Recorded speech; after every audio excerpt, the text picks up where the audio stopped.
Doctor Mohammad Yunus আবারও যদি Nobel পুরস্কার পান তাতে কি অবাক হওয়ার কিছু আছে? একজন প্রবাসী সাংবাদিক এভাবে আমার সঙ্গে কথা বলেছিলেন। আমি তাকে বললাম, উনি তো শান্তিতে নোবেল পুরস্কার পেয়েছেন। জবাবে তিনি বললেন, অশান্তিতেও পেতে পারেন। আমার প্রশ্ন ছিল, অশান্তিতে আবার নোবেল পুরস্কার পায় কিভাবে? তিনি বললেন, কেন, ইসরায়েলের দুইজন ক্ষমতাধর ব্যক্তি তারা প্রচণ্ড অশান্তি সৃষ্টি করেছিলেন। আমেরিকার একজন রাষ্ট্রপতি ভয়ঙ্কর অশান্তি সৃষ্টি করেছিলেন মধ্যপ্রাচ্য সহ অন্যান্য জায়গায়। বাংলাদেশের প্রতিবেশী একটি রাষ্ট্রের একজন, সে জাতিগত নিধনের সঙ্গে জড়িত ছিলেন। তারা সহ অনেকেই নোবেল পুরস্কার পেয়েছে, তারা অশান্তির জন্যই বেশি কাজ করেছেন। তাহলে ডক্টর ইউনূসের কৃতকর্মকে যদি অ্যানালাইসিস করা হয়, তাহলে সেক্ষেত্রে তিনি নতুন করে নোবেল পুরস্কার পাবেন না, বা একবার নোবেল পুরস্কার দেওয়া হলে দ্বিতীয়বার দেওয়া যাবে না, এমন কোনো বাধা নেই, এমনভাবে তিনি কথাটা বললেন। আমি তাকে জানতে চাইলাম যে তিনি কিভাবে বিষয়টাকে পর্যালোচনা করলেন। তিনি বললেন, দেখুন, বাংলাদেশের ইতিহাসে যে রেকর্ড তিনি সৃষ্টি করেছেন, সেই রেকর্ড অনেকেই সৃষ্টি করতে পারেনি। এই ব্যতিক্রমধর্মী রেকর্ড সৃষ্টি করার যে পরিকর্মা গুণ তার রয়েছে, এবং সেক্ষেত্রে তিনি যে জাদুকরী নিদর্শন স্থাপন করেছেন, এটাও কিন্তু বিবেচনায় গ্রহণ করা হতে পারে। যেমন প্রথমে তিনি বললেন যে পৃথিবীর কোনো দেশে কি দণ্ডিত ব্যক্তি, ফৌজদারি মামলায় দণ্ডিত ব্যক্তি রাষ্ট্র ক্ষমতায় বসতে পেরেছে? জানা মতে পারে নাই। সেক্ষেত্রে ডক্টর ইউনূস ব্যতিক্রম ধর্মী, কাজেই তিনি এই বিষয়টাকে বিবেচনায় নোবেল কমিটি নিতে পারেন। দ্বিতীয়, তিনি বললেন যে নির্বাচিত না হয়ে সরকারের অংশগ্রহণ করার সংখ্যা হতে পারে, টেকনোক্রাট কোথায় 10 ভাগের 1 ভাগ মন্ত্রী নেওয়া যেতে পারে, কিন্তু ইউনূস এমন একটি সরকার গঠন করেছেন যেখানে কেউ নির্বাচিত না, এবং তাদের অধিকাংশ হচ্ছে এনজিও ভিত্তিক, অধিকাংশ হচ্ছে তার নিজ এলাকা অর্থাৎ চট্টগ্রাম বিভাগ কেন্দ্রিক, এবং অধিকাংশ হচ্ছে বিদেশি নাগরিক। তো এই যে ব্যতিক্রম ধর্মী দৃষ্টান্তটা তিনি স্থাপন করলেন, এই বিষয়টাকেও কিন্তু তার একটা যোগ্যতা হিসাবে নোবেল কমিটি চাইলে বিবেচনা করতে পারে। তারপর তিনি বললেন যে তিনি একটি মামলায় হাইকোর্টে হেরে গেছিলেন, হাইকোর্টের জাজমেন্ট হয়ে গেল, 2 বিচারক রায় দিলেন। তিনি ক্ষমতা আসার সঙ্গে সঙ্গে সেই রায়টাকে তিনি ফু দিয়ে উড়িয়ে দিলেন, অর্থাৎ রায়টাও কার্যকর হয়ে গেল। রায় ঘোষণা করার পরে একজন বিচারপতি বললেন, এই রায়ে আমার পক্ষ হওয়া ঠিক হবে না, অথচ তিনি রায় শুনেছেন, শুনানি শুনেছেন, রায়ের দিনও তার কোনো আপত্তি নাই, রায়ের সিদ্ধান্তের সঙ্গেও তার কোনো আপত্তি নেই। আর একটা উদাহরণ দিয়ে তিনি বললেন যে সুপ্রিম কোর্টের আপিল বিভাগে একটি মামলায় বিচারাধীন থাকা অবস্থায় মাননীয় প্রধান বিচারপতি শুনানির তারিখ নির্ধারণ করছেন, শুনানি করবেন, নিচের কোর্ট থেকে সে মামলাটা শেষ করে ফেললেন। এটাকে একটা জাদুকরী যোগ্যতা না? এটাকে নোবেল কমিটি কি তার একটা এক্সট্রাঅর্ডিনারি কোয়ালিফিকেশন হিসাবে গণ্য করতে পারেন না?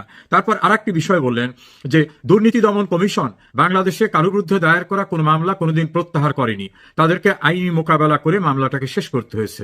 ডক্টর মোহাম্মদ ইউনূস হচ্ছেন ব্যতিক্রম, যিনি তার বিরুদ্ধে দায়ের করা মামলাকে দুর্নীতি দমন কমিশন দিয়ে প্রত্যাহার করিয়ে নিতে পেরেছেন।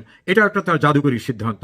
আর একটা বিষয় বললেন যে রাষ্ট্র তার কাছে 666 কোটি টাকা ট্যাক্স পাবে, এই ট্যাক্স তিনি ফাঁকি দিয়েছিলেন। হাইকোর্টে আসার পরে তিনি আপিল করতে পারছেন না, এভাবে হাইকোর্টে আসলেন। তখন কোর্ট রায় দিল যে আপনার যে ট্যাক্সটা দাবি করছে সরকার, এই ট্যাক্সের একটা বড় অংশ জমা দিয়ে তখনই আপিল করতে হবে। তিনি ট্যাক্স এর একটা বড় অংশ জমা দিলেন, অর্থাৎ এডমিট করলেন। এডমিট করার পরে তিনি আপিল করলেন, সে আপিলেও তিনি হেরে গেলেন, হাইকোর্টেও তিনি হেরে গেলেন।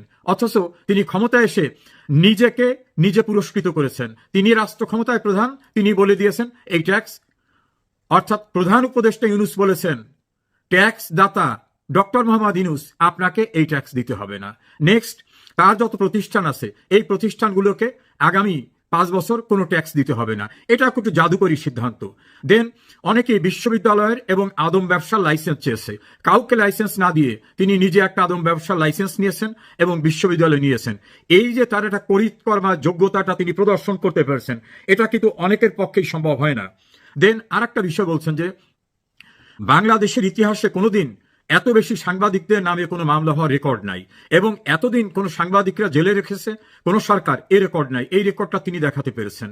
তার তথ্য মতে প্রায় 600 মামলায় বিভিন্ন সাংবাদিক, 200-র উপরে সাংবাদিকদেরকে আসামি করা হয়েছে, এবং এত বেশি অ্যাক্রিডিটেশন কার্ড বাতিল করা হয়েছে। একদিনের এক নোটিশে বাংলাদেশের সমস্ত জেলার বাংলাদেশ টেলিভিশনের সকল রিপোর্টারদের চাকরি বাতিল করে দেওয়া হয়েছে।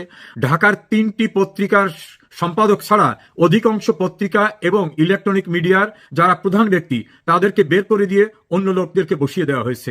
এটা একটা ব্যতিক্রম ধর্মী রেকর্ড তিনি সৃষ্টি করেছেন।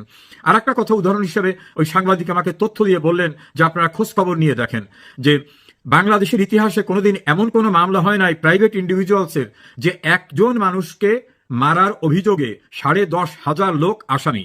ঢাকার মিরপুর থানায় এমন একটি মামলা হয়েছে, সেই মামলায় প্রধানমন্ত্রী শেখ হাসিনাও আসামি।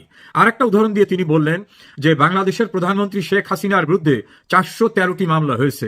বাংলাদেশের তো দূরের কথা, অবিভক্ত পাকিস্তান আমলে বা ব্রিটিশ আমলেও কোনো প্রাইম মিনিস্টারের বিরুদ্ধে এত মামলায় তাকে হুকুমের আসামি করার কোনো রেকর্ড নাই, যেটা ডক্টর মোহাম্মদ ইউনূস করতে সক্ষম হয়েছেন। তিনি আরেকটা উদাহরণ দিয়ে বললেন যে এক্সট্রা জুডিশিয়াল কিলিং এ 47 জন লোককে মেরে ফেলা, তখন তিনি দায়িত্ব গ্রহণ করেছেন তার পরের ঘটনা।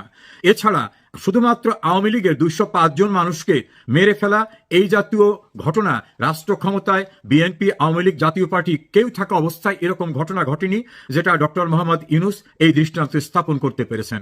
আর একটা উদাহরণ দিয়ে তিনি বললেন যে সেটা খুবই উল্লেখযোগ্য যে দেশের বিপুল সংখ্যক পুলিশ যখন মানুষের জীবন এবং সম্পত্তির নিরাপত্তা রক্ষার দায়িত্বে নিয়োজিত ছিল, সেই সময় যারা দেশের বড় বড় স্থাপনা, পদ্মা সেতু, মেট্রো রেল, বাংলাদেশ টেলিভিশন সবগুলোকে পুড়িয়ে দিচ্ছিল, মানুষদের নির্বিচারে হত্যা করতেছিল, পুলিশদেরকে মেরে ঝুলিয়ে রাখছে এবং নির্মমভাবে হত্যা করছে, সেই সময় মানুষের জীবন ও সম্পত্তি নিরাপত্তা নিশ্চিত করার দায়িত্বে নিয়োজিত পুলিশরা, তাদেরকে নির্মমভাবে যে হত্যা করা হয়েছে, সেখানে হাজারের ঊর্ধ্বে পুলিশ এবং যারা রাষ্ট্রীয় দায়িত্বে ছিল, সেই সকল মানুষদের হত্যাকাণ্ডের ঘটনায় কোনো মামলা করাই যাবে না। তারা কোর্টে বা থানায় কোথাও মামলা করতে পারবেন না, তাদের পরিবার কোনো বিচার চাইতে পারবেন না।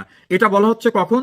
যখন দেশের সংবিধান বহাল আছে, অর্থাৎ যে সংবিধানে বলা হয়েছে কেউই আইনের ঊর্ধ্বে না, যে কোনো অপরাধী আইনের মোকাবেলা হতে বাধ্য, সেই কনস্টিটিউশন বহাল থাকা অবস্থায় তিনি এ সকল ঘটনায় যারা জড়িত তারা কেউই বিচারের মুখোমুখি হবেন না। তাদের মাফ করে দেওয়ার মতো যে রেকর্ড সৃষ্টি করেছেন, এটাও কিন্তু একটা অসাধারণ কি বলা যেতে পারে, একটা অলৌকিক ঘটনা তিনি সৃষ্টি করার চেষ্টা করেছেন, জাদুকরী ব্যবস্থা। এরকম ভাবে অনেকগুলো ঘটনার কথা তিনি বললেন। তারপর বললেন যে বিভিন্ন ডিপার্টমেন্ট থেকে রিটায়ার্ড হয়ে যারা বাড়ি চলে গেছে, যেমন পুলিশের লোকরা 15-20 বছর আগে বাড়ি চলে গেছেন, সচিবরা বাড়ি চলে গেছেন এবং তারা স্বাভাবিক জীবনে অভ্যস্ত হয়ে গেছেন 8-10 বছর রিটায়ার্ড লাইফ, তাদেরকে এনেই চুক্তিভিত্তিক নিয়োগ করে যারা কর্মরত আছে তাদেরকে বাদ দিয়ে চুক্তিভিত্তিক নিয়োগ করে তাদের দিয়ে কার্যক্রম পরিচালনা করা। আবার আরেকটি রেকর্ড তিনি করেছেন, পুলিশের ইন্সপেক্টর জেনারেল পদের একাধিক ব্যক্তি, সেনাবাহিনীর মেজর জেনারেল পদের ব্যক্তি সহ সরকারের গুরুত্বপূর্ণ সচিব সহ অন্যান্যরা একসঙ্গে 200-র অধিক গুরুত্বপূর্ণ ব্যক্তিদের জেলখানায় আটকের ঘটনা, এটাও তিনি একটা ব্যতিক্রম ধর্মী ঘটনা দেখাতে পেরেছেন। এবং একটি দল এবং তাদের সহযোগী সংগঠনের প্রায় 3,60,000 মানুষকে গ্রেপ্তার করা এবং কারাগারে আটক রাখার মতো যে ক্ষমতা দেখিয়েছেন, এই জাতীয় ক্ষমতার চর্চা এদেশে গণতান্ত্রিক প্রক্রিয়ায় নির্বাচিত যারা অথবা যারা সামরিক বাহিনীর থেকে এসে হঠাৎ করে রাষ্ট্র দখল করে বিভিন্নভাবে কর্মকাণ্ড চালিয়েছেন, তারাও কিন্তু এই দৃষ্টান্ত দেখাতে পারেননি। এমন দৃষ্টান্ত ডক্টর মোহাম্মদ ইউনূস দেখাতে পেরেছেন। এর সঙ্গে তিনি আরেকটা কথা যুক্ত করলেন যে বাংলাদেশের সংবিধানে লেখা আছে মন্ত্রী বা মন্ত্রী পদমর্যাদায় কোনো ব্যক্তি বিদেশি নাগরিক তিনি হতে পারবেন না, হতে গেলে নিয়ম কানুন আছে। সেখানে ডক্টর মোহাম্মদ ইউনূস যারা বাংলাদেশের নাগরিকই না তাদেরকে এনে বিভিন্ন পদে বসিয়ে দিচ্ছেন এবং তাদের দিয়ে কাজ করাচ্ছেন। আবার সংবিধান থাকা অবস্থায় সেই সংবিধানকে লঙ্ঘন করছে, এটা ওনার ইম্পোর্টেড লোকরা বলতেছে এবং তারা দাম্ভিকতার সঙ্গে বলছেন যে হ্যাঁ এগুলো আমরা করছি। এভাবে ডক্টর মোহাম্মদ ইউনূস বাংলাদেশে যে অবস্থাটা সৃষ্টি করেছেন, এটা বলা যেতে পারে নজিরবিহীন একটা দৃষ্টান্ত স্থাপন করেছেন। চূড়ান্তভাবে তিনি আরেকটা কথা বললেন যে পৃথিবীর 11টা দেশে তিনি সফরে গিয়েছেন, এর কোনোটাই রাষ্ট্রীয় সফর ছিল না এবং কোনো দেশ থেকে তিনি কোনো কিছু আনতে না পারলেও সবচেয়ে দৃষ্টান্ত স্থাপন হয়েছে গণতন্ত্রের সূতিকাগার বলা হয় ব্রিটেনকে, সেই ব্রিটেনে উনি ওনার একটা পুরস্কার আনতে গিয়েছেন, একটা দাতব্য সংস্থা পুরস্কার দিচ্ছে, সেটা 3য় এবং 4র্থ গ্রেডের পুরস্কার। সেই দেশে যাবার পরে ওই দেশের প্রধানমন্ত্রীর সঙ্গে উনি ওনার দেখা করার অভিপ্রায় ব্যক্ত করেছেন, আর তারা একেবারে রাগ ঢাক ছাড়া নির্লজ্জের মতো তারা বলে দিয়েছেন দেখা করবই না, তারা অস্বীকৃতি জানিয়েছেন।